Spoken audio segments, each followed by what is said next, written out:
Hi, hello, welcome. நம்ம இப்போ போயிட்டுருக்கிறது பார்த்திங்கன்னா, உலக அதிசயங்களில் ஒன்றான அப்படின்னு சொல்லணும்னு பார்க்குறேங்க. ஆனால் இது சொல்ல விட மாட்றாங்க. யூனிவர்சல் ரெகக்னிஷன் இந்த இடத்துக்கு இல்லைன்னு சொல்கிறாங்க. மற்ற 7 இடத்துக்கு உண்டான பாப்புலாரிட்டி அது இந்த இடத்துக்கு இல்லை. அதனால இந்த உலக அதிசய பட்டியலில் இந்த இடம் பெறலைங்க. 93 நேஷன்ஸு ப்ளஸ் 11 அசோசியேட் மெம்பர்ஸ் சேர்ந்து United Nations Educational Scientific and Cultural Organization யுனெஸ்கோங்க இந்த மாதிரி இடங்களை பாதுகாக்கிறதுக்காக வேண்டி ஆரம்பிச்சதுங்க. ஹெட் குவார்ட்டர்ஸ் பார்த்திங்கன்னா பாரிஸ், ஃப்ரான்ஸில் இருக்க பாரிஸுங்க, பிராட்வே பக்கத்தில் இருக்கிறது இல்லை. இந்தியாவில் மொத்தம் 44 சைட்டு யுனெஸ்கோ பாதுகாப்பில் இருக்குங்க. யுனெஸ்கோ அங்கீகரித்த பெரிய கோயிலை இப்போ பார்க்கலாங்க.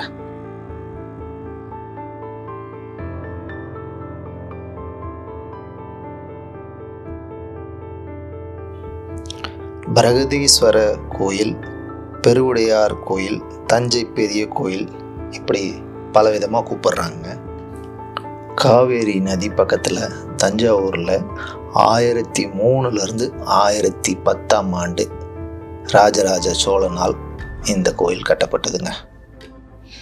வெறும் நுழைவாயில் தாங்க இவ்வளோ நேரம் நான் பிரமிச்சு போய் நான் இதை வீடியோ எடுத்துகிட்டு இருந்தேன். வாங்க இப்போ சாமி தரிசனம் பார்ப்போம். உலக புகழ் பெறலைன்னாங்க, ஆனால் இங்கே கூட்டத்தை பாருங்கள். ஃபாரினர்ஸ்லேருந்து நார்த் இந்தியன்ஸ்லேருந்து எல்லாரும் இருக்கிறாங்க.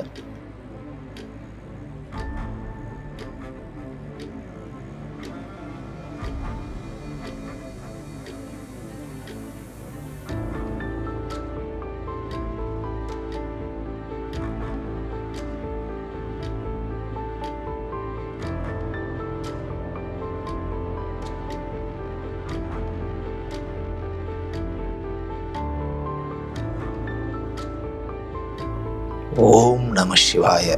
நேரில் கிட்டக்க பாருங்கள். ஒரு கட்டுக்கதையை பற்றி சொல்கிறேங்க. இதை நீங்கள் தயவுசெய்து நம்ப வேண்டாம். என்ன ஆச்சுன்னு கேட்டிங்கன்னா, ராஜராஜ சோழன் இதை கட்டி முடித்த உடனே இதை சிவலிங்கத்தை பிரதிஷ்டை பண்ணுறதுக்கு தமிழில் பண்ணுமா சமஸ்கிருதத்தில் பண்ணுறோமான்ற பிரச்சனை இல்லை. அது பிரதிஷ்டை பண்ணாமல் வச்சுட்டாங்க. அதனால் இங்கே இந்த கோயில் சாபத்தில் இருக்குது, இங்கே வரவங்களுக்கு நல்லது நடக்காது அப்படின்ற மாதிரி ஒரு ரூமர் புரியுதுங்களா. அதை அந்த சாபம் விட்டவர் பார்த்திங்கன்னா ஒரு யோகி பேர் கருவாரார். இதை நீங்கள் தயவுசெய்து நம்ப தேவையில்ல. இந்த கோயிலோட பிரமிப்பை கண்டு இதெல்லாம் பண்ணியிருப்பாங்களோன்னு தோணுது. ஆக்சுவலாக கோடிக்கணக்கான பேர் இங்கே போகிறாங்க. இங்கே சிவனை நீங்கள் எப்படி வழிபட்டாலும் சிவன் தான். அவர் நம்மளை பார்த்துப்பார்.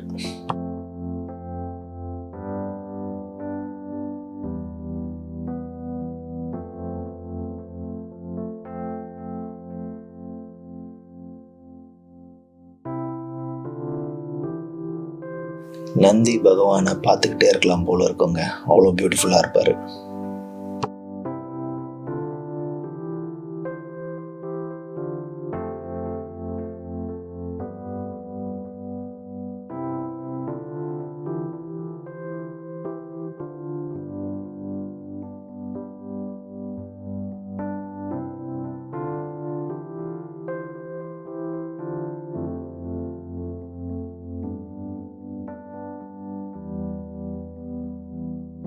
$80,000 கிலோ, 216 அடி உயரம், நிழலில்லா கோபுரம், 100 கிலோமீட்டர் சுற்றளவில் கல்லே கிடையாதுங்க.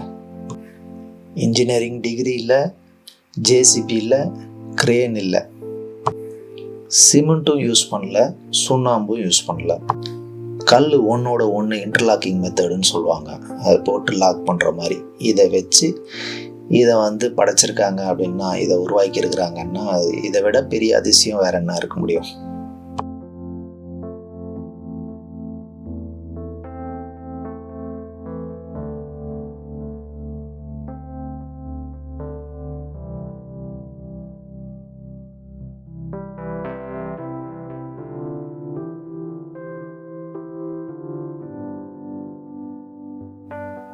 இந்த கோயில் கட்டுமானத்துக்கு தேவையான கற்களும் அந்த 80,000 கிலோ, அதாவது 80 டன் உள்ள அந்த மேலே கோபுரத்தில் உட்காந்துட்டு இருக்குங்களே, இதெல்லாம் எப்படி வந்தாங்கன்றதெல்லாமே பார்த்திங்கன்னா அசம்ஷனில் தான் நம்மளுக்கு குறிப்பிட்டு இருக்குதே தவிர இது இப்படி தான் பண்ணாங்க அப்படின்ட்டு கான்க்ரீட் எவிடன்ஸ் கிடையாதுங்க.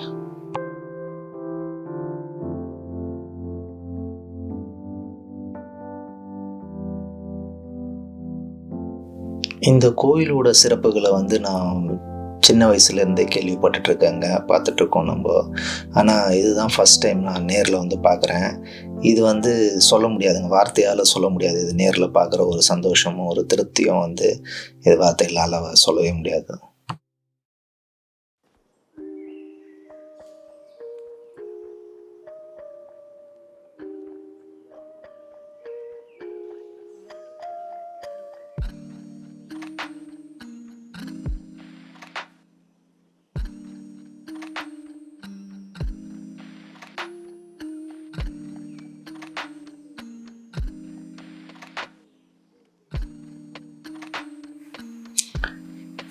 இந்த கோயில் உள்ளே இருக்கிற தூண்களில் தட்டினீங்கன்னா மியூசிக்கல் நோட்ஸ் வருமாங்க.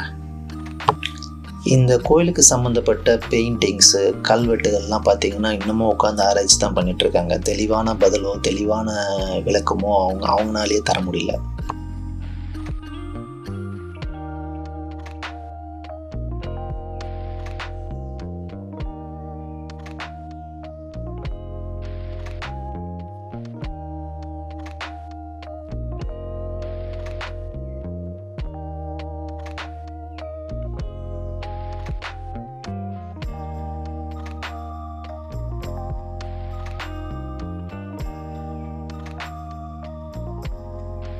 நாங்கள் உட்காந்து இந்த காம்பவுண்டை பார்த்துட்டு இருக்கும்போது ஒரு மயில் பறந்து காம்பவுண்ட் மேலே உட்காந்துச்சுங்க. கரெக்டாக அந்த ஷீட்டுக்கு மேலே நடுவில் சென்டராக பாருங்கள், அந்த மரத்துக்கு பக்கத்தில் நந்தி பக்கத்தில் உட்காந்துட்ருக்கு மயில்.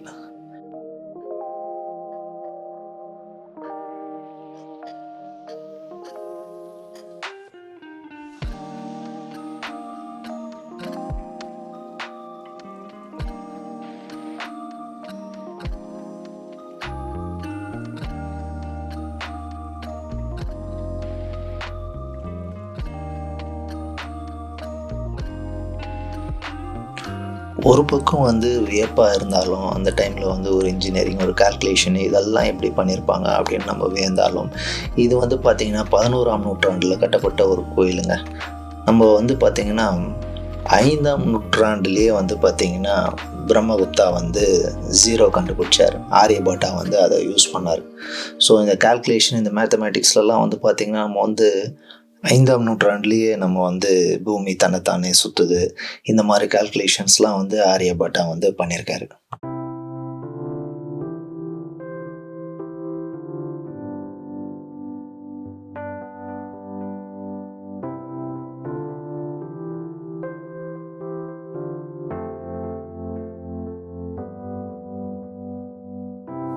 நான் குறிப்பிடுற சில விஷயங்களில் தவறு இருந்தால் மன்னிச்சிருங்க.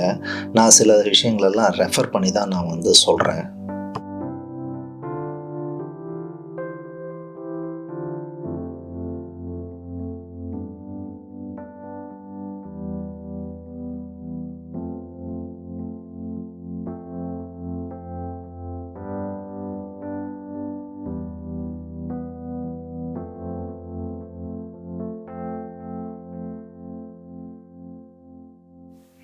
திரும்பியும் ஒரு தடவை இந்த கோயிலுக்கு இன்னும் சூப்பராக வீடியோ எடுக்கணும்னு எனக்கு ஒரு ஆசைங்க.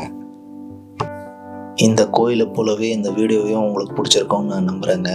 உங்களுக்கு பிடிச்சிருந்தால் லைக் பண்ணுங்கள், சப்ஸ்கிரைப் பண்ணுங்கள், ஃப்ரெண்ட்ஸுங்களோட ஷேர் பண்ணுங்கள். அடுத்து இதே மாதிரி ஒரு சூப்பர் வீடியோவில் நம்ம மீட் பண்ணுவோம். Thank you, by.